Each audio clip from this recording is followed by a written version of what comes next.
AVR channel அன்பர்கள் அனைவருக்கும் என்னுடைய மாலை வணக்கங்கள். நீங்கள் இப்பொழுது பார்த்து கொண்டிருக்கும் நாணயமானது சுபாஷ் சந்திர போஸ் அவர்களின் நினைவாக நூற்றாண்டு நினைவாக வெளியிடப்பட்ட ஒரு 2 ரூபாய் நாணயம்.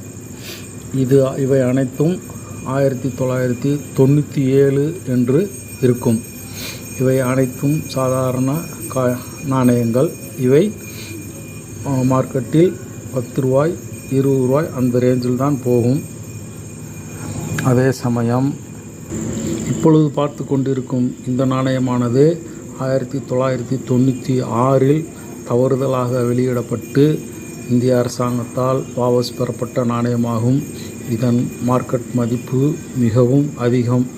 இதுபோன்ற அரிய நாணயங்களை தாங்களும் சேகரித்து பயன்பெறுமாறு கேட்டுக்கொள்கிறேன். நன்றி, வணக்கம்.